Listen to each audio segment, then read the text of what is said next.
Welcome back to the Entrepreneurial Channel. We got Seth, Checkmate Flips, back at it. We're here today. If you're not subscribed to Seth's channel, he talks about got it.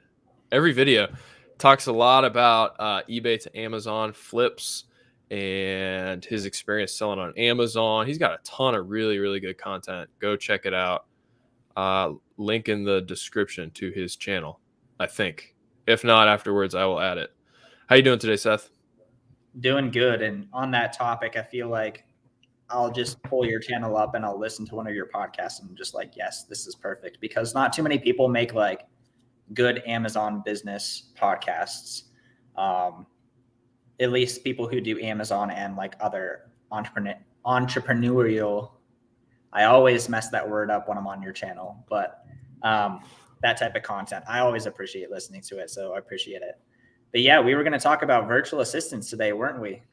Yeah. So let's take things back. I hired my first virtual assistant back when I was doing books on Amazon, and I was trying to figure out the best way to reprice stuff, right? So I think I had used Reprice It for a little bit, and that was okay. Not quite what I wanted for used books. And then the Scout IQ guys, Matthew Osborne, came out with his repricer. I want to say New Price was the name. Oh yeah, I used that. Yeah, I used that for a while. Yeah. And I used it for a bit, and it's a more manually driven one. And so I had, I don't know, a couple thousand books maybe, and that just wasn't feasible for me to commit that amount of time to actually going through. But it seemed like I was getting decent results. So I went out and I hired a virtual assistant. The idea was she would do New Price for me. Onlinejobs.ph. We can talk more about that some other time, about like how to hire and all that. And it worked out okay, but ultimately I did not provide good enough direction for her. She was a decent worker, no issues there, but I was the problem. So that was kind of short-lived, and I ended up transitioning out of books, so that wasn't really needed, and I didn't know what to have her do. So I let her go. Now, fast forward to today, when doing predominantly online arbitrage, I have one VA again, and I've had her since, maybe about 6 months now. I think I hired her in February or March, and it's gone really well. I still don't manage her as well as I should. I sometimes go like 3 weeks without even talking to her. But she keeps doing the stuff I give her with acceptable results. I know if I communicated with her more and gave her more feedback, we could fine tune those results, but ultimately they're working. What's been your experience with virtual assistants? How many have you had? When did you get started hiring some? I real quick wanted to ask, like, what's her main job when you're not like giving her tasks? Like, it's basically just find more leads. Yeah. So I started her with manual sourcing. She had experience doing that, primarily Amazon storefront stalking. She had at least one job prior to me hiring her, and so she had some experience. She knew how to do that. Honestly, she was a little bit better at it than I was. And we had okay success with that. She'd find me about 10 leads a day, and maybe 2 to 3 of them on average were worth purchasing, which is not as good as I would have hoped, but some of those panned out to be really good, and some of them I'm still selling on today that I've been on for maybe like 5 months. So some of them turned into great replens. And then at some point there, I decided to shift my efforts to this eBay to Amazon thing is working really good. Let's double down on that. And so predominantly now she uses tactical arbitrage to source through eBay storefronts to find basically new ASINs that we're not on yet. And then I also have her refresh a replens list weekly. And so every day she once a week does the replens list. And then all the other days she has this main task that is to scour through these eBay storefronts I've given her and find leads. Usually around like 10 leads a day is kind of the goal. That's cool. Yeah, it's cool that you have like a background goal that she's always going for, so you don't have to micromanage her. Getting back to your question, I hired my first virtual assistant when I did books as well. She was kind of doing some accounting for me. That went fine. Like she worked well and everything. But like I didn't have a job for her eventually, because I started using Inventory Lab, and so I had to let her go. I tried to give her some warning, but yeah, I've had the virtual assistant that I'm working with now. She does sourcing for me. It's been probably since December. So at this point, close to almost 10, 11 months. It's been good. She understands eBay to Amazon and the whole like concept behind that really, really well. I trust her really well. And so to answer the chef's question, I'm just getting into letting my virtual assistant purchase for me. And she made 4 purchases for $400 total yesterday, and I was happy with all of them. She found an 111% ROI item. Whoa! I was very happy with that.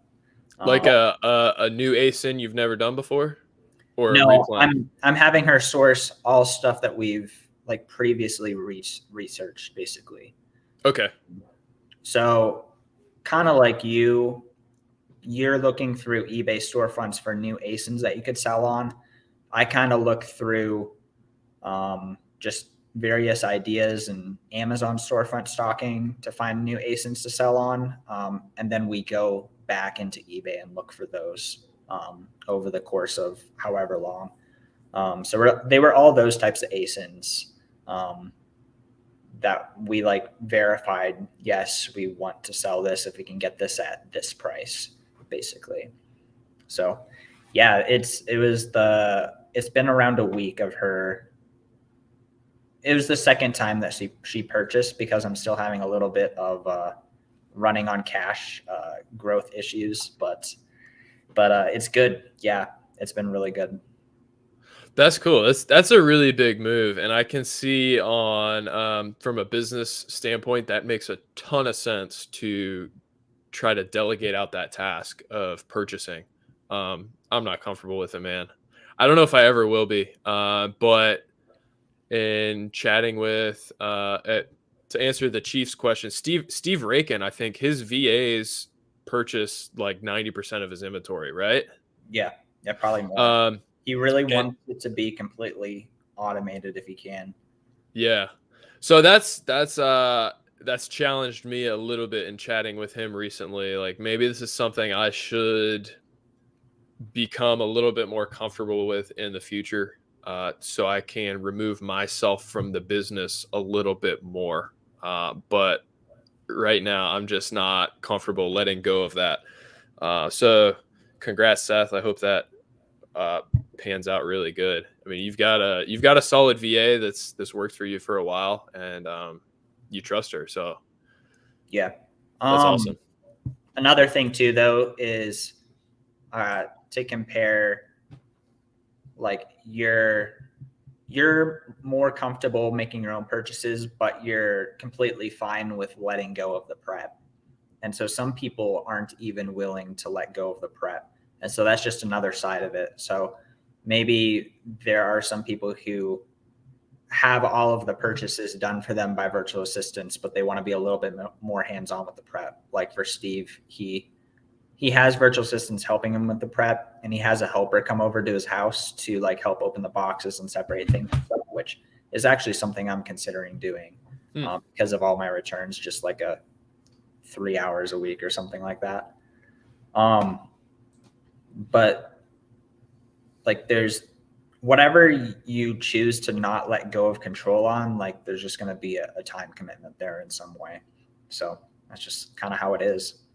Yeah, that's yeah. To your point, I pretty much the only thing I do right now that I don't outsource or delegate to the VA is the actual purchasing. And whether it's new ASINs, reviewing them, or replenishables. Yeah, I have the prep goes to a prep center, and then I have it took me a while to bite the bullet because it's a little pricier, but I have some bookkeeping help now that has been worth it for me to give me a peace of mind to know my actual numbers, and then a CPA for tax stuff, and shoot, I guess that's about the entirety of Amazon business when it's structured that way.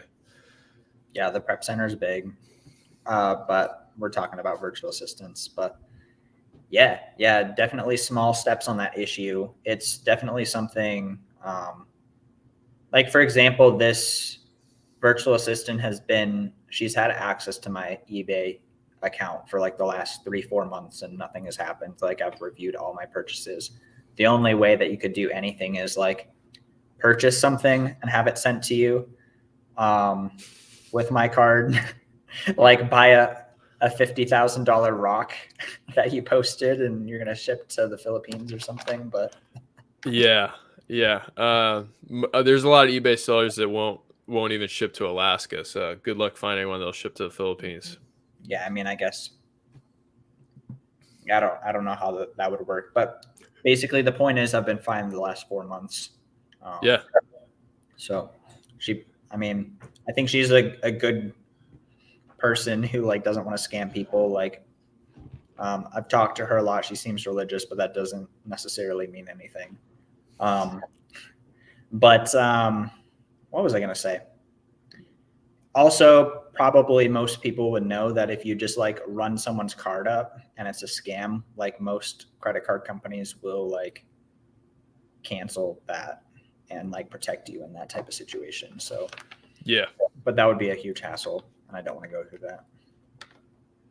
Slight rabbit trail. You ever make so many eBay purchases in a row that eBay makes you re-verify your card? Is that just like a card doesn't get accepted? Yeah, like I have to retype in all my billing information because they're like, okay, this has to be a scam. Nobody makes 6 $1,000 purchases in a row. I mean, I've had to like re-put my information in, but I wasn't sure if it was because of how many purchases or just like something timed out or something weird. Yeah, it's weird stuff. I've had the whole I've seen on your story the like verify the little like pictures like click the horse. Yeah, my wife says I need to make a like story highlight and keep doing those. That's because I've been using a VPN a little bit more recently. So you're gonna get those like 9 times out of 10 with a VPN. What's up, Jose? Thanks for coming. Back to VAs. So what was your experience like hiring that VA for the first time and then training her? Did she have experience in Amazon or e-commerce? Were you looking for someone that had experience, or did you want someone fresh to not have bad habits per se that you could train the way you want them trained? Yeah, my perspective was I hired somewhere in the middle if there's a spectrum of like not experienced to experienced. Like I didn't just hire like someone who was just fresh, no experience at all. I didn't hire someone who was just like working on a massive scale with Amazon. I purchased someone who was a bit newer in their career, it seems. They understood Keepa, so I hired for that. I hired for good English so that we could communicate well, which I think is an underrated thing in the search for VAs because like I talk to mine probably every day or every other day. I'm a bit more hands-on with the tasks anyways, but not hands-on with the hours. Yeah, so hiring her, basically I did the whole, I don't know if you guys have heard of this, but the whole just kind of asking a random oddball question in the middle of your application and verifying that they actually read the whole application to narrow down the applicants. Because I really wanted someone who had good attention to detail, because like sourcing is attention to detail. And if they don't have good attention to detail, they're just going to give you all these leads that they should have filtered those out, and you end up spending another 30, 40 minutes a day, like looking at these stupid leads that like they could have filtered out. You know what I mean? So I hired for attention to detail, and then I kind of looked through all the applications, got like the 7 that I liked the most. I came up with another detail test. Like I came up with like 10 hypothetical situations, got the answers for what I would want them to answer, looking at it in detail, like eBay listings, like, is this a purchase? Is this not a purchase? Basically made a test for them that took probably 15 minutes, and I hired based on that. Yeah, I think English is a really important one there, especially when we're talking about a task that requires a decent understanding of the U.S. numbers and reading ability, and hiding somewhere in that job posting a unrelated question for them to put in the subject line is really, really good. That weeds out a ton of applicants in my experience. So for those of you who haven't hired before, you did online jobs.ph, right? Yep. Yeah, so that's I think probably the most popular way to find an Amazon VA right now. And depending on what you post, you'll get tons and tons of applicants. I probably had, I don't know, 60 or 70 maybe within a couple days, and I was able to weed out probably half of those because they did not answer this specific question I put in there. And this is kind of funny. I'm gonna post the question I put right here in the comments because I got real confused. So answer the following math problem. Dash 3 + 7 equals. And so half of the people that answered it gave the answer of 10, which is the answer I was looking for. The other half took that dash to mean it was a -3. -3 + 7, they gave me 4. And I was so confused at first because I was like, these people can't add. Like, this is not like they read the job posting, right? They saw this question, so they're not illiterate. They understand English. The rest of their resume and response is like really, really good English and stuff. And like what is going on? And it took me a while. And finally, actually, because most of them were just posting the answer, so they'd put like either 10 or 4. And I was like, why are people answering 4? And finally, it's actually the VA that I hired. She put the entire equation into the subject line. She put -3 + 7 = 4. I was like, I'm an idiot. I see. I created a problem here. And that actually impressed me about her because she actually put the full equation and she helped me out in figuring out what my problem was. Yeah, it was pretty funny. And I was honestly like really confused for a full day. But to that point, that's a really good way to weed through some of the applicants and vet them. One of the major qualifications I was looking for someone to help me with online arbitrage sourcing. And at the time, I wasn't super good at it. But my idea was I wanted someone who could do either manual sourcing, like reverse storefront stalking, or some tactical arbitrage, or kind of a combination of both. I didn't have a ton of experience with either of those, but I had a general understanding. So I was looking for someone that had more experience than me. I could understand what they were doing, but honestly, they could teach me some stuff. And that I found the lady who's working for me, and it's been a really good relationship. I think I've taught her a lot about the eBay side of things and some other smaller things within Keepa and stuff like that. But from the get-go, I was like, what software do you want access to? And she's like, okay, I want Rev Seller and this other one and this other one. I was like, what is Rev Seller? I'd never heard of it. Didn't know what it was. Wasn't using it. And so I looked it up and I was like, I don't really know what this is for, but she wants it. So I got a subscription, sent it to her, and I messed around with it for a week. And I was like, how have I not been using this? So right from the bat, like day one, she taught me about Rev Seller, which I should have known, honestly. Like that's that's pretty basic there. Especially at the time, this was like spring or like the beginning of this year, 2022. I feel like Rev Seller was like the main thing that Amazon sellers used for that. And you could use Seller Amp too. I feel like that's just gotten more popular recently, but I still like the look of Rev Seller, so I still keep it. Like, yeah, kind of exorbitant to like have both, but they lowered the price anyways, so I have both. Look at you. I have both. I'm big pockets. No, I think they gave like a cheap year-long deal or something, so I got the year-long deal like several months ago.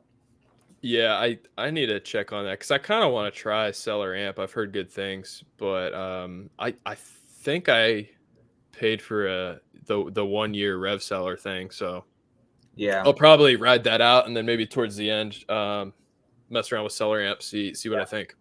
That's we got off on a rabbit trail, but yeah, she taught you things that you didn't even know about.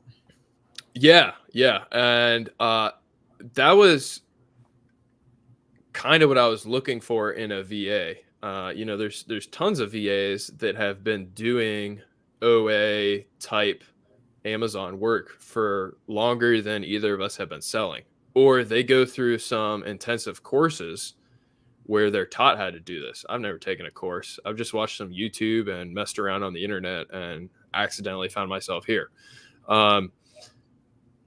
So honestly, she has more training than me. She's more qualified than me probably to be sourcing products. That said, she still sends me not great leads, but there's enough that are good that I'm really happy with it. Have you found anything like that, Seth, where your current VA taught you something or asked you a question that led you down a trail where you learned something really revolutionary for the business? Or are you just smarter than me? I think it's happened, but I don't remember a specific example. She's found some amazing products though, like stuff that I wouldn't have thought about. So, there's that, but I don't remember specific examples of it. Sure. Yeah. I think along those lines, I like to every couple weeks or at least once a month check in with her and go like, how are things going? Do you have any feedback for me? Is there a way I can make your job easier? Is there a new tool you want to try out? Is there something that you think we should change about the process that would make it easier? Because she's the one doing this every day. And it's the main tasks I have her doing are something that I did myself for probably 2 or 3 months and figured out the process. But at this point, she's been doing it for longer than I have. She's the boots on the ground. She's hands-on. And so I like to ask her feedback. Should we change this system or this process? What's working, what's not working? And a couple times she's come back with really good feedback that has really helped basically lead to her finding leads easier or finding more and better leads. One of the big ones being I had like a short list of eBay sellers that we were going through their stores. And at some point I noticed the quality of the leads kind of degraded. And so I some people might go like, hey, you suck. What's wrong with you? Why are these leads suck? Like that's maybe what some people would do. But I didn't even confront her about it. I was just like, hey, like, what can I do to help you? Is there a way we can change this process? And she said, hey, because I'm looking at these same stores every week, I end up seeing the same products over and over and over again. Like we had kind of bought all the good stuff from these eBay sellers and just left the what's it called? The chaff? The rubbish. Just the rubbish was left behind. So she's like, since this is the way you want things done and we're doing things, I need more eBay stores to look through. I was like, oh, yeah, that makes sense why the quality of her leads have gone down, because the sources I gave her, their quality went down. So this is kind of on me, not her. Yeah. And that's been a really good comment that she gave me, and made some good changes. And I probably have like 4 times as many eBay stores now that she goes through. And I'm trying to continue to add that. And just in the last 2 weeks, I noticed the quality was going down again. So I decided, instead of searching these stores every week, let's do every other week. And I'm going to double the number of stores she has. And I think that's working out good. I owe her more stores. She searches through them pretty quickly, I guess. I don't know. But it's been a great short conversation about our experience with VAs. We've both had VAs for probably close to a year now combined.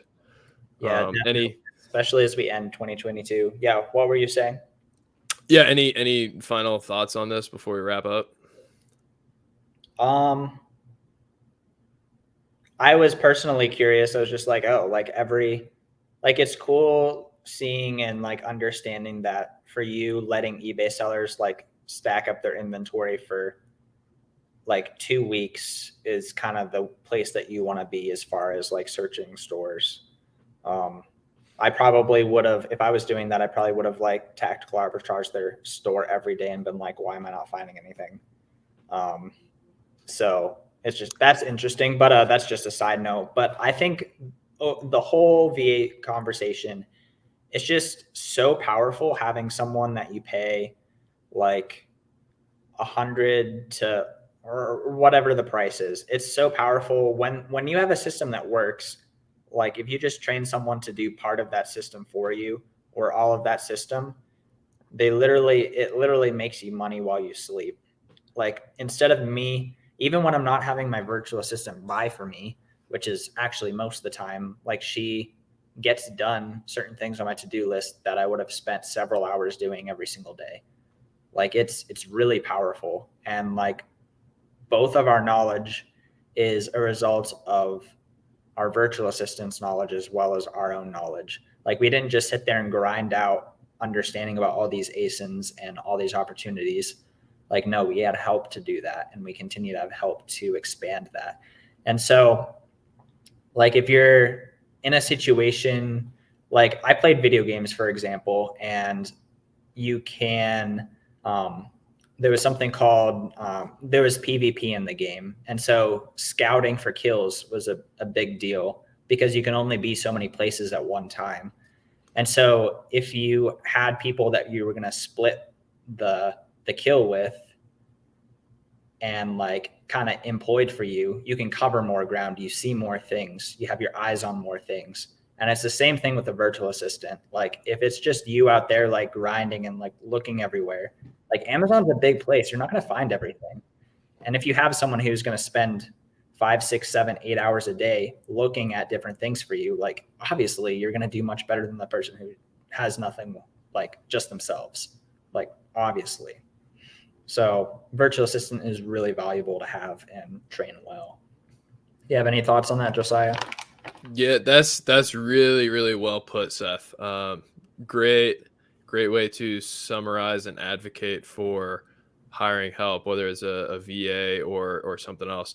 Particularly with the VA, I think something I struggled with for a while was, when is it right to hire one? Because it's not free, right? It is, if you're doing kind of the geo arbitrage and hiring a overseas VA, it is a relatively cheap cost per hour, but it still is on average like $400 or $500 a month. For someone who's starting out, that's a lot of money, and you might be strapped for cash and not able to do that. And you can be super successful leveraging your own time and own hours if you're not able to put that cash out. I was hesitant to hire in the beginning because of that. But when I got to the point where I was comfortable to spend $400 or $500 and experiment with this, and in my mind, it was, if I don't get $400 or $500 worth of value back, I'm okay with that. I can accept that loss. Now, I absolutely have at this point with this second VA. I'm getting much more value than that per month. So don't jump and hire a VA if you're not ready for it.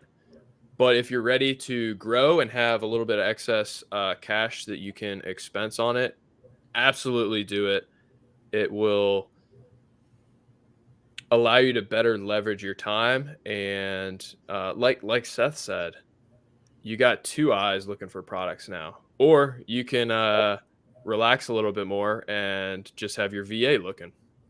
Right. But with that said, great chatting with you, Seth, about your experience with VAs. If you haven't subscribed to Seth's channel, he's got a ton of killer content on Amazon and eBay to Amazon flipping and your coaching, mentorship. What do you call it? Coaching or mentorship? We just call it a coaching program. Yeah. Coaching. Coach Seth. Yeah, if you want to learn more about that, hit up Seth. Link in the description to his channel. Like and subscribe, and we'll see y'all next time. Appreciate it, Josiah. Thank you for having me on. Always fun to hang out and talk. Glad that we're doing this on a regular basis now. But yeah, thank you so much for having me on. Absolutely. Have a great weekend, everyone. See ya.